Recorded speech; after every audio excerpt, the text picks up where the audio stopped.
Retirement. That's what we're all aiming at, right? But exactly what does that mean? It conjures up visions of endless days of golf, drinks with little umbrellas in them on a tropical beach, feet up, reading a book. Is that what it's all about? I don't think so. Life would get pretty dull after a while without anything meaningful to do, don't you think? I'm Jackie Doucette, and I'm on a mission to discover exactly what life is like beyond retirement. Join me while I chat with people who've already done it, who've retired to something rather than from something. Let's find out together exactly what's waiting for us when we say goodbye to that 9 to 5. Hi, everyone. Welcome to another episode of Beyond Retirement.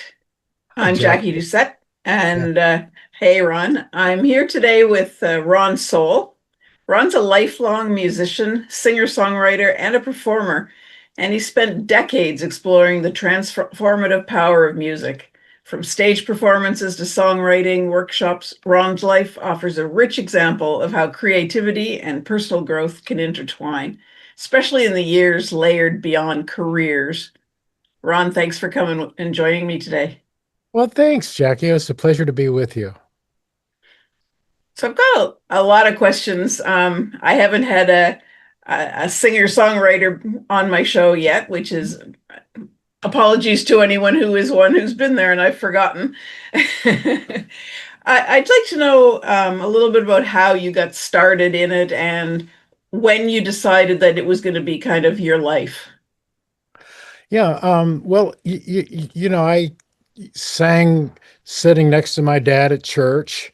I joined the high school choir, and I had a folk group in high school that actually we sang all the way through college, and they're still my dear friends today, all these like 60 years later. It's amazing. But the music was always been a love of mine, but my parents always supported it, but they never really never really recommended it and pushed me, and it sort of discouraged me from being a vocation and an occupation. So I was in college, majoring in political science and getting ready to go to law school. And I went to fill out my LSATs, which is the test you take to get into law school, and I could not complete the form. I mean, I literally my hand would not write. I was just like frozen, and I thought, what is going on? And I realized I don't want to do this. I know I've studied all in all these years, but what is it that I want to do? And I thought, I'm a musician. If I do anything else but that, I won't be happy. So I just made a decision, intuitive decision. Of course, it was not very popular with my dad at the time. When I told him I wasn't going to go to law school, I was going to load up all my earthly belongings into my car and drive to the nearest big city and play in a bar, and but I did it for love. I did it for the love of music, and because that's what made sense to me. And I've never looked back. I've never regretted it, and things have worked out really well. I've had a great career, and I'm not only as just an independent musician, but I'm also ended up being the musical director of a radio show on NPR, National Public Radio, called Mountain Stage, which is we are on about 300 stations nationwide and into Canada too. So I do that every week, and I perform, I write, I teach, I work. I love working with kids. I love encouraging other people to play music. It's just I'm still passionate about it. I just don't see how that will ever change. It's I've never musicians and artists really never really retire. We because it's like retire to do what? To do more music? I mean, we're already doing that. So I just I had a journalist interview me one time for our Mountain Stage show. Was we're having a 30th anniversary show, and he said, "Well, Ron, you've been doing this a long time. Do you ever think about retiring?" And I said, "So I'll have more time to play music? What kind of question is this?" So anyway, that's a long rambling answer to your question. Hmm. No, that's great. And I think it shows a lot of self-awareness, I guess, to be going into university and be strong enough to say, whoa, step back. This isn't what I want to be doing. Because so many people start out doing something, going to university and discovering later Yeah. on, hey, that wasn't the right path. At least you picked the right path at the start. Well, people would say to me, and I know this is very common, and they would say, "Well, Ron, just go ahead and get your law degree, and make your money, and get established, and then when you're 30 or 40 or whatever, then you can do music." And that never made sense to me, and never made sense to me. I thought, what kind of person am I going to be? uh, uh, uh, 20 years later, if I do something that I really don't like every day for 20 years. So 20 anyway, years, yeah. that's not to disparage anybody who went into law or accounting or any business or any of those things. If that's your passion, if that's what is that's what turns you on and gets you going in the morning, then I'm all for it. But that wasn't the case with me. And I think there's a lot to be said for that. There are people who say, make your way, make your money, then do what you want. But if you can make money doing what you want right from the start, and you can make a living, Yeah. then why turn that off? Why turn it, hold it back? I don't see the point. Well, I'm not saying that it's easy. It's been, there were times when it was, it was pretty meager.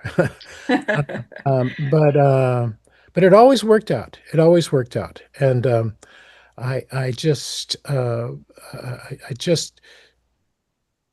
always had that faith that things were gonna work out, and they have, and I have a very rich life with friends and relationships and filled with music and all the things I love. So, I never, money was never the first guiding force for me anyway. Um, Although I've come to appreciate it as I get older, other things that it can do for you, uh, especially later in life. But it's still not the driving force. It's the passion for what I love to do.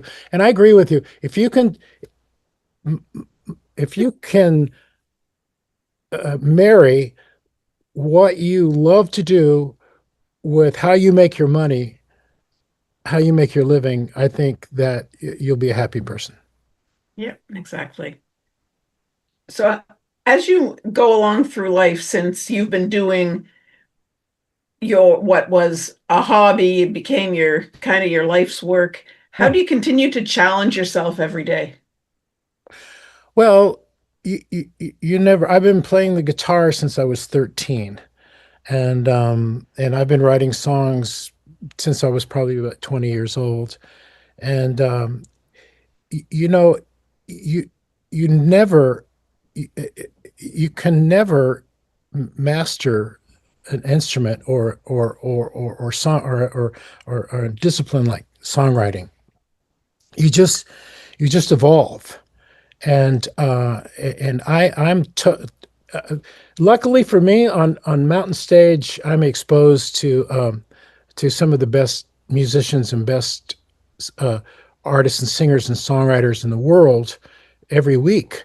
So that continuously challenges me I'm continually inspired, and to raise my art and to get better at what I do. And I don't know, it's a fulfilling exercise. And so I and also, I'm continually getting opportunities to go and play for people. I love to play for older people. I love to play for kids. I have a kids album that I taught in a Montessori school for 20 years when my daughter was younger. And so I did it. I love playing for kids. I just love everything about it. I spend a lot of time in a recording studio. I produce other people, other singer-songwriters, and I also played the harmonica, which is a big love of mine. My dad played the harmonica, and that's become a real passion of mine, something I've become skilled at. And I play with a lot of other people, and I I don't know. It's just every day just seems like a gift and an opportunity to explore music and and all the things that go with it, and it just seems to never end. It's a wondrous thing, really. I like I have a friend who plays, or at least she used to play guitar and a harmonica, and it Oh, always amazed me, with her harmonica around her mouth, and she'd sing a yes, little bit, and she'd play the yes, harmonica, and she'd play play the guitar. yeah.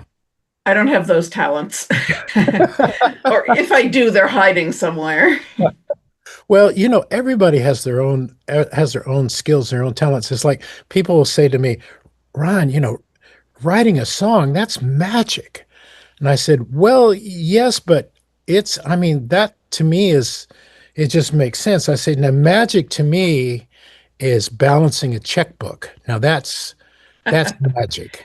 So everybody has their own, we're all wired differently. We all have different skills, and thank God for that, or that's what makes the world go round, right?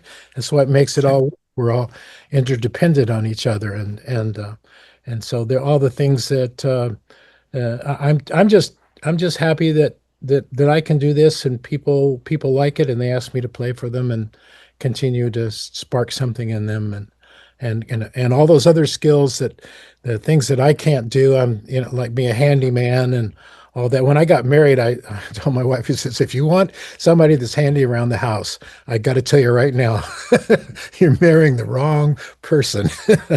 So I don't have those skills. They just don't make sense to me. But I can sit down and produce an album, take somebody's a singer-songwriter, and they can sing me 12 songs on the guitar, and I can turn it into a studio piece with a 6-piece band, and that makes perfect sense to me. But fixing the air conditioner is a mystery. Well, now you've got two mysteries on me. This Yeah, writing the song and fixing the air conditioner. I'm not going to do either you're one. the one. So, along with your music, since Huh? the music, the that creative part of you is kind of your main focus, do you have any other kinds of hobbies that fit in around the edges, or is music and that type of art that your main thing? Really, that kind of consumes me. I mean, I love I love all kinds of movies and plays and art and all that. But music is my main is the main thrust of my life, in all its different forms. Although I enjoy getting together with friends, I enjoy my relationship with my wife and hanging out with her. And I have one daughter who lives in Portland, Oregon, and I always thought that she would rebel as I did with my dad was a banker, so I rebelled, right? I became a musician. Um, I thought that she would probably rebel and become an accountant or a lawyer or something, but no, she's a professional musician. So, Wow. Oh, that's great. but no, I mean, music and friends and that's it. Just that's pretty much it in all its different forms. I mean, I love sports. I wanted to be a professional baseball player until I was about 15 and realized that was not going to happen. but so I love following sports and have a lot of different interests. I love to read. I love all those things. But music is just my overwhelming passion, really. And you mentioned earlier, and we've talked about it, you don't consider yourself retired and you can't Mhm. see how you're going to retire from Right. music. So what does a fulfilling day look like to you?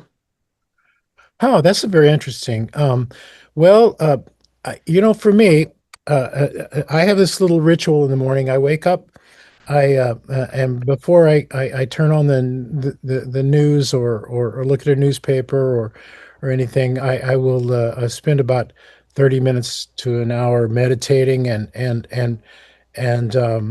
really uh, start every day with gratitude. I think that is one of the most important things that I've discovered, and one of the most important things that I could recommend to anyone. It colors your whole day. You start out you start out in a frame of mind that is going to make you receptive to all the good things that can come your way in the daytime in the day. And it's I read a lot about, there's every there's a lot of you know talk and about the law of attraction and I'm being but I really believe it starts with the gratitude and setting raising your frequency to the highest level, and then playing my guitar, writing songs. If I'm involved in a project, a recording project, or if I with my mountain stage thing, my job as a mountain stage uh, band leader is to if let's say you were a singer songwriter and you were going to come on the show, and it was your and you recorded an album with a whole band, but you're just coming by yourself and you wanted to use our house band, which we have a fabulous house band. It's my job to help you pick out those songs, to sit down and chart all those songs out. I do it by ear, and then distribute the songs to all the members of the band, and coordinate all that, and prepare for their appearance on Mountain Stage. Um, you, you know, Spending time with my wife, my little dog Joey, our little dog Joey, I should say. It's really my wife's little dog Joey, but he lets me live in the they let me live in the house too. But he's I thoroughly enjoy being with them, and then being with friends. Um, if I have very often have rehearsals or preparations for, like, if I'm going to go play somewhere, like let's say next Friday, for instance, I have a performance with my band. Can I promote my little album here real quick? Yes, you can. Well, yeah, we're definitely going to talk about Were you that. going to do that anyway? Okay. Well, sometimes I get caught up and forget, that's one of the reasons what reasons I want to.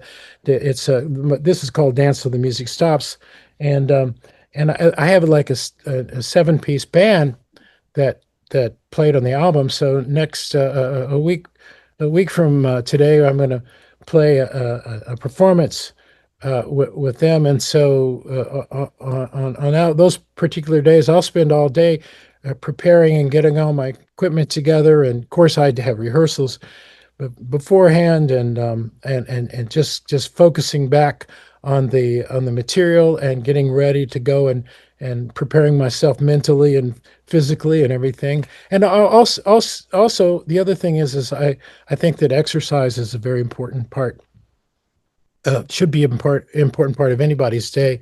And so I try to I usually walk a couple of miles, do my little, you know routine at home.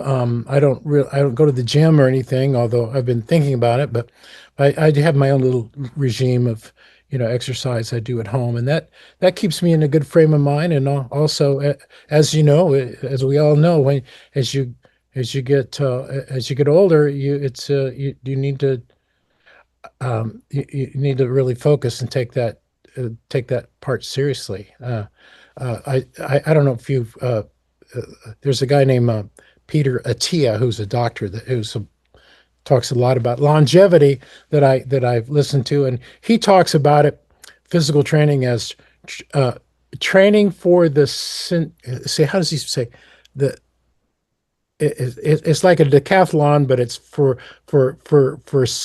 centurion or something like that. It's like training to be 100. you know, he said he doesn't train to be an Centurion? athlete. Yeah, that's it's something like that.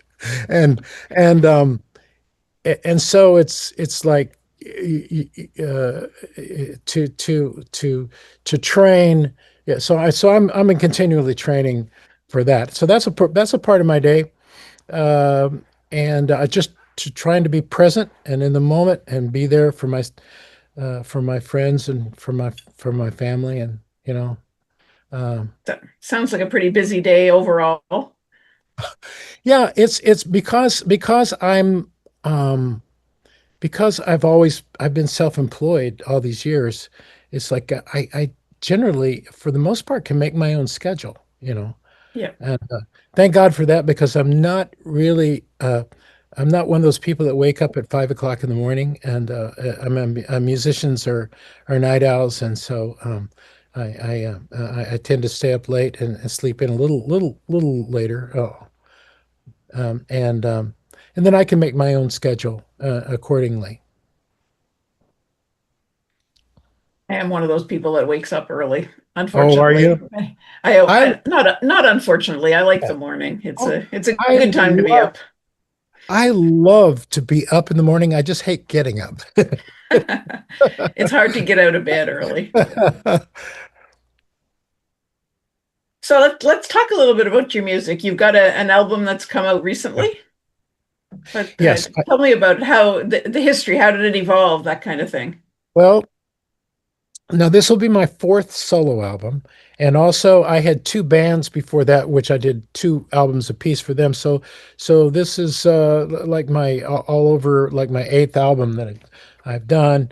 But this one began in COVID, and I was like everybody else. I was spending a lot of quality time at home, and all the live performances and everything got canceled, and I said to myself, I've always said that I would spend more time writing if I just had a little more free, unstructured time.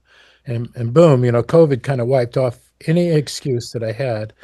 And I had written several songs, and I had a lot of ideas. I felt it's like the creative process is like things well up inside, and you feel like you have something to say. You live live a little bit more life, and you make observations, and you start feeling like you need to say some things. And so I felt like I really needed to get these things out. So I called my dear friend John Wickstrom, who lives in Baltimore, but he used to be from Charleston, West Virginia, where I live right now, and he and I've been writing songs for 30 years, and I said, John, would you like to help me, bring these songs into the world? And he said, absolutely. So we made a FaceTime appointment about an hour a week, and over the next year and a half, we wrote 25 songs, and I pared those down to about 10 for the album. And when it got around to doing the album, that's one of my skills. I've spent a lot of time in the studio. I produce other people, so I knew how to produce the album myself.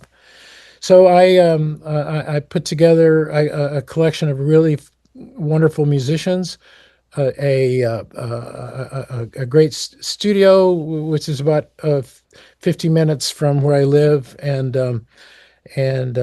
started the process. It took me about 6 months to complete the album, and then about another 6 months to uh, do post production and bring it, album cover design and promotion and get it out into the world, and so that people like you would want to talk to me. and and I really felt that the underlying message I wanted to get out there at this point in my life is that aging is inevitable, but getting old is optional. Right. And I think that's a choice. And I really passionately believe that. And so that's an underlying theme of the album. The thing that you were mentioning, the song "It's All Up to You," which is on the album, and it's kind of a whimsical ragtime song, but it's all about, it's all up to you. You can be old if you want to, you can be young if you want to. It's all up to you. And then there's another song on the album, which is the title track of the album. It's called "Dance Till the Music Stops," and this one has a really this one kind of drove opened the door for the album. And I had a friend in high school who over the years, we were just acquaintances in high school. Over the years, we became much better friends. He married a lady who worked for my dad at the bank, and so she was a wonderful person, and we kept in touch all those years, and so when he was in his 50s, he was diagnosed with early onset Alzheimer's, and and when his wife Heidi um, told me the story, it just stopped me in my tracks, and it ended up being I knew I had to write a song about it. It ended up being the title song for the album. But a friend of his has said, his name was Dusty. He said, "Well, Dusty," he says, "you know what's happening to you. What are you going to do?" And he just thought for a minute, and he said, "Well, I guess I'll just dance till the music stops." Wow. Whew. I got a full body chills, and so, you know, living life to the fullest, having a young attitude, being passionate, that's all a choice. And Dance Till the Music Stops is about, being present for every moment. And that to me has become the most important thing. When you said, what is your perfect day, or what is your, to me, it's all about uh, being present in every moment, and bringing your best, bringing your fullest and your full attention to whatever you're doing. And that's another. The album is, is all about that in certain one way or another on these songs. That's a beautiful story. I'm sorry for your friend. That's Yes. Yeah, he has since, of course, passed away, but he gave us all a big gift by the way he taught us how to live, in the last part of his life. and it's so true. It's all our choice. And people don't seem to realize that, or some people don't. Yeah, They yeah, go along saying, "Oh, I had such bad luck and things aren't going well." And it's all how you look at it and what you choose to do with what's thrown at you.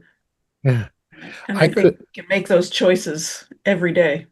yes, I absolutely agree, and my personal belief is that we create our reality by our thoughts, and that we draw those opportunities, either good or bad, whatever happens to us, um, uh, uh, by what we hold in mind. And the little church that I belong to, it has saying, thoughts held in mind create after their own kind, and that's kind of where I come down on that. Hmm. Yep, exactly. Yeah. So along those lines, with your album in your mind, Dance Till the Music Stops, keep living intentionally in the moment. What would you say to someone who's getting ready to retire and they aren't a creative type. They haven't really thought about things in those words in the past. They've had a full life. They're kind Yeah, of looking at, maybe life is over now. yeah. Well, your last statement there, that's like if somebody says something like that to me, it's like waving a red flag in front of a bull because I just really vehemently disagree with that. And it's I think that everyone has something they're passionate about. It might be your grandkids, you know. It might be that you've always wanted to draw and or paint, and you've never done that, but there's always been something, there's something that in everyone when something happens, and a lot of times it doesn't make sense. You'll be doing something or you'll see something, you'll read something, and you get this little buzz. You get this little buzz. And pay attention. I tell people, pay attention to that, because that is your intuition. That is your inner creativity sending you a message. That's how I know that I need to write a song about something. If something if I get that little vibration, it's just I may not even be. I'm probably at the time I don't even hear a melody or a chord or a lyric or anything, but I know that there's something there. And I would say to people who are retiring, if you want to step away from your job, good for you, if that's what you really want to do. But don't retire from life. Oh my God, you know, because you're sending a signal to your body. You're sending a signal to your mind. I heard it said one time that it's like a factory going saying, well, the lights are on, but we don't make anything anymore. you know Make something. Find your passion. Yeah, it may be travel. It could be anything. Everyone's different, and it may seem silly to you. It may seem insane to you. Your family may think you're crazy. My family thought I was crazy, when I was 21 and decided I was going to be a musician. And no one in my family was a musician. No one in my family was an artist. No one around me was that way. I grew up in a little town in New Mexico, and it was just, everybody thought I was insane. And I guess I think they were right. I think I was insane. I think I was crazy, but I've owned that, and I've realized that I've attracted most of my friends are insane and crazy, and so we're just it's the new norm for me. So, but anyway, just don't ignore that, but don't retire from life. Retirement is great to focus on what you enjoy, but as you can tell, that's one of my you touched a nerve here. Just a little bit. And that's great. I think that's a good message. It's important to get that out there, that Uh-huh. retirement doesn't mean the end of the road. And that's the whole point of my show. So there's a whole lot of world out there. There's a whole lot of Oh, life out there. You got to be enjoying it. good for you for getting on your soapbox and, and getting the word out there. So what does your wife do? Does she help you with your song production, or does she have anything to do with the artistic side of your life? No, no, my wife is a retired psychologist, and I tell people that well, I'll just give you a little history. When I met my wife, she's a very smart lady, much smarter than I am. She was a CPA, and she was uh, and, and she within about the first couple of years of our relationship, I found out that she kind of had done that. She's had a master's degree in a CPA, and that she had sort of done that for her dad, to please her dad. And she kept coming home every day and she would say, I really don't like this. And so she's telling the wrong person, of course, to tell me. And I listened for a while, and finally I said, well, just do something else. And of course she reacted, so how can I do that? I put all these years in, got acquired all these skills, and I went to school and spent all this money. And I said, well, okay, well, just I understand. But after a while, I just said, look, just do something or don't do something, but stop complaining to me because I don't want to hear it anymore. And so one day she came home and she said, I enrolled in a graduate class. And I went, well, you did? What? In what? In a local community college. And I said, doing what? And she said, it's psychology. And it ends up that she's a person who's like when you're at a restaurant and women excuse themselves and go to the restroom. She will be touching up her makeup and the woman next to her will who she does never seen before in her life will tell her life story. She's just that kind of person that you want to tell. So she finally said, I might as well make a a vocation of this. So she went back to school, got a degree in a master's degree in psychology, and was a therapist for a long time, and was wonderful, and she loved it. But she finally retired, and I'm still in long-term therapy, uh, but which will probably never stop. But she makes jewelry. She's found a passion there, and she is incredibly supportive of whatever I do. And her passions right now are so her jewelry, her friends, Joey, our dog, and helping me, and whatever success I have or anything that goes to my head, she's in charge of keeping my feet on the ground, which she does an excellent job of. She keeps me That's grounded. wonderful. Sounds like you're complementing each other very well. Yes, yeah, she's not a musical person at all. She loves music. She can barely carry a tune, and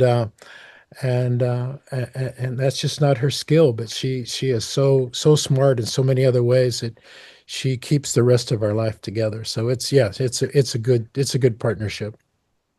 It's great. I understand that. I couldn't carry a tune in a bucket, as they say. Uh-huh. I wouldn't be able to do anything with music, Uh-huh. but I do enjoy catchy songs, and I put on "It's All Up to You," and it caught me Uh-huh. right away. And Uh-huh. I sat down and I listened to it, and I can just see the character in it. Sitting in your yard yelling, or sitting on your porch yelling at the kids. Yeah. Yeah. Yeah. Whatever you want to do, you can do. Yeah. Yeah. And there's also, Jackie, I don't know if you saw it, but there's a really fun video that I did. did you see that? Yeah, as well. Yes. Had a great time doing that. So, Ron, where can people find you and your music if they want to find out more about you? Well, the best place to look is my website, which is Ron Sowell, RonSowell.com. And you can order any of my albums, or I've also got vinyl for this lace one. Besides and if anybody has a CD player still, I have CDs. You can find out what I'm doing and follow me on Ron Soul Music on Facebook. And also, if I mean, I would love it if you would support me and ordering a physical copy. But you can, if you listen to music on Spotify or Apple Music or YouTube or however you do it, it's my music it's in all those places, and it's in it, and you can download that for free. So Excellent. I'll make sure that those locations are in the show notes so people can go and grab them, take a look at things. thank you. And I did listen, yes, honestly, for free when I was on Spotify, just to check it out, see what I was getting into. Yeah. but Well, it's not a but. There wasn't a but there. I really enjoyed all the songs that I heard, and I will probably pick up a CD because I've got a CD player in my car. oh, bless you. Yeah. And I still have a turntable as well, but I'm not going to Yes. get both the vinyl and the CD. Well, people, it's so interesting, and I don't understand this, but vinyl has there's a as you probably know there's a big resurgence of vinyl, and I sell when I'm at my performances, I sell as much vinyl to people as I do CDs, and although I just think I know that CDs will come back because everything has come back. So I'm just waiting for it, and and I hope so because I have about probably 1,000 CDs over on my wall over here. So I've not thrown them away because I know, but it's if you have a CD player and people I've noticed it when I play live, which is my favorite thing to do, and when people, even if they don't have a CD player, sometimes they will buy a CD because they want something tactile, they want something physical to take home to them to connect with the music. Right. But the CD also has has a little booklet inside, which I really I'm very old school about this, and it has all the lyrics, Oh, you know, nice. and it has all everybody who played on it has all they're so I mean when I was growing up as you and most of the audience people that are listening to this or my favorite one of my favorite things was when the Beatles new album came out, you rushed down, you got it, you played the whole thing back to back, you got the liner notes out, you read the lyrics, you looked to who produced it and who played on it, and so I that there's a lot of good things about the way music is heard now because it's so accessible. Like you said, you can just go to Spotify and boom, Ron Soul, boom, there I am. Um, but there's so much that's lost too, and that people usually just listen. A lot of times will just listen to one song instead of an album. To me, it takes you on a journey, and Right. that's the way I construct it. And I spend a lot of time deciding which song goes after which song, and it starts somewhere and it ends somewhere and it takes you on a journey and that's pretty much lost in our digital world because people will just listen to one song or download one song and that's I mean I understand that that's the world we live in but I don't have to like it. And it's true. I mean, I think about all the albums that I've got, and I used to listen to the records, the vinyl, and I'd listen to the whole thing. But Yeah, there's always one or two songs that I really, really like, and I go back and listen to them. So now, yeah, of course, those are a playlist because yeah, those are the right, ones that I enjoy. But yeah, exactly. I never really thought, because I'm not an artist, that there might be Uh-huh. a story to go with that album. I Yeah, never thought about placement of the songs. It's just, oh, I don't want to hear mm, this one now, and I'd skip that. right, right. Yeah, and a lot of times the newest, like if you're a pop artist or a country commercial artist, a lot of times instead the way they'll sequence an album is just put all the ones that are the most popular and are going to be played the most right up front. Right. And that makes a lot of sense in that those if some people might not get into the rest of the album, but that's not yeah, it's my favorite albums, singer-songwriters. It was always John Prine and James Taylor and people like that would just the albums that the songs just one song to the other. Let may one song, John Prine, you'd be laughing on hilariously on one song and crying on the next one. And to me, it's a dynamic. It's a dynamic journey that an album really, if you look at it as a piece of art, which it is, it guides you through all those dynamics and makes you experience all those parts of yourself. So anyway. Well, Ron, you mentioned that the message you wanted to get out is that we do have to age, but we don't have to grow old, basically. Yes. And as a kind of a final thought, is there anything you'd like to share, anything that we haven't touched on that you think the audience needs to know about that kind of topic? Growing old is optional. Well, just that, and maybe this is a little bit of a restatement, but I think I really do passionately and fervently and from the core of my soul believe that it's all up to you. And that is it's your choice. Like happiness is not something that happens to you because everything in your life is going well. That's not where happiness comes from. There are people, as you know, who have, you could look at their life and it seems like everything in their life is going well and they're not happy. You can look at people who looks like they have no reason to be happy who are happy. And I think that the essence of happiness is to decide, make a choice that you're going to be happy, that you are happy, and then everything else will come from that. Have you ever read the book by Viktor Frankl? I forget. He was the survivor of Auschwitz, famous survival of the Holocaust, and his extreme example is that when he was in the Nazi labor camp, that he said they took everything from him. Everything. They took his name. He just was a number.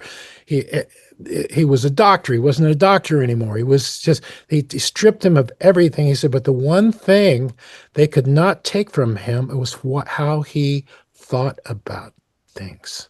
And he made the decision to be hopeful.